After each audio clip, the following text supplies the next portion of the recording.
Hello everyone, I'm Adam.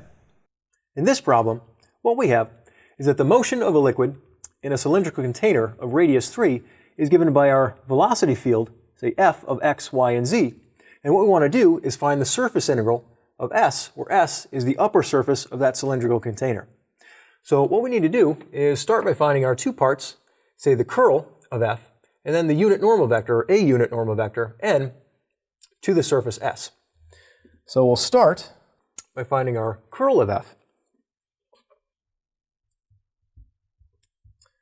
And we'll do this using our determinant form.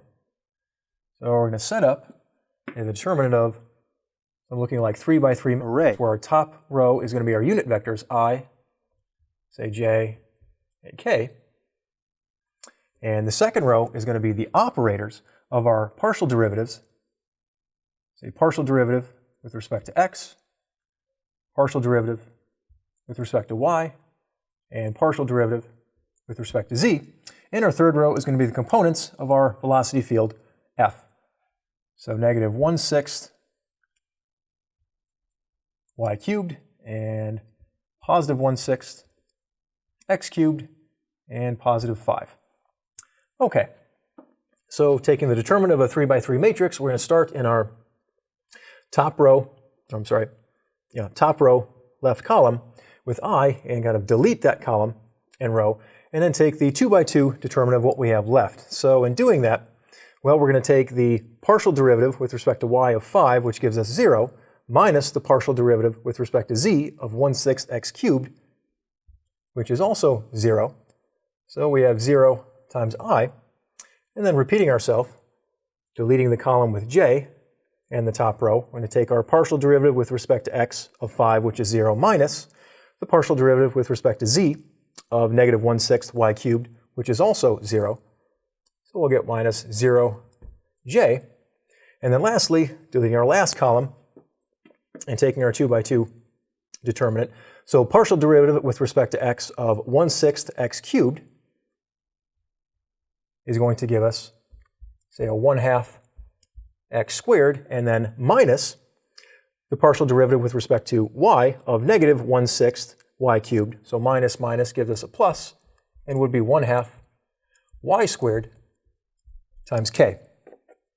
So our curl is going to be just 1/2 x squared plus 1/2 y squared times our unit vector k.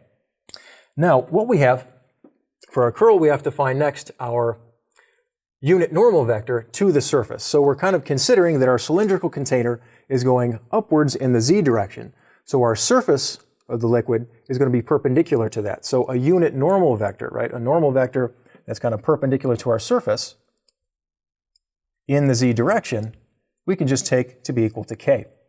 So now we have enough to set up our surface integral.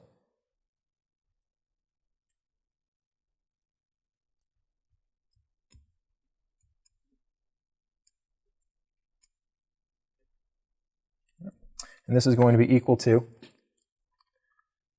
the integral over the region R, which is the projection of S onto the xy plane of our curl, 1/2 x squared plus 1/2 y squared times k, dotted with our n, which is k.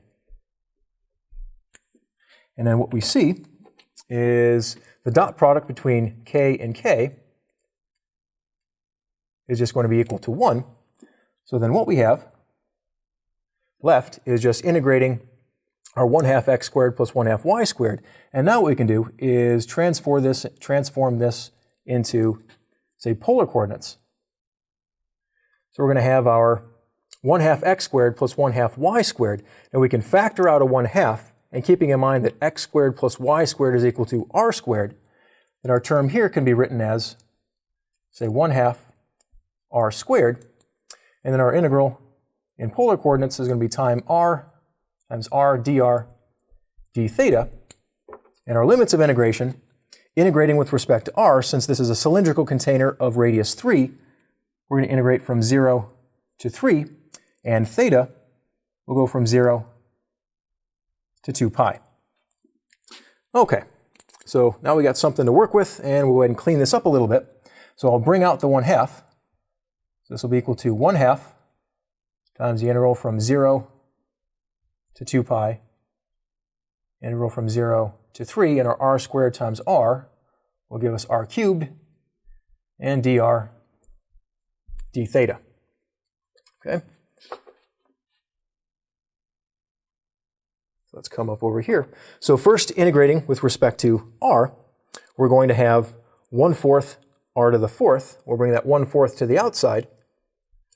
So it'll give us 1/8 times the integral from 0 to 2 pi of, say, r to the 4th evaluated from 0 to 3 d theta.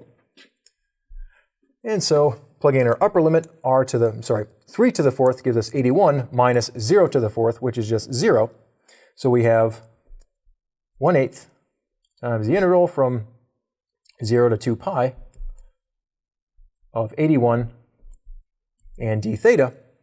And so taking the antiderivative with respect to theta, we'll bring our constant 81 to the outside, we'll have 81 over 8 theta, and evaluated from 0 to 2 pi.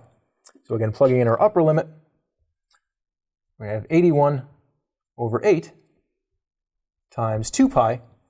Plugging in 0, we just get 0. So all we have is 81 over 8 times 2 pi, and we can simplify this to say 81 over 4 times pi. So the value of our surface integral is 81 over 4 times pi.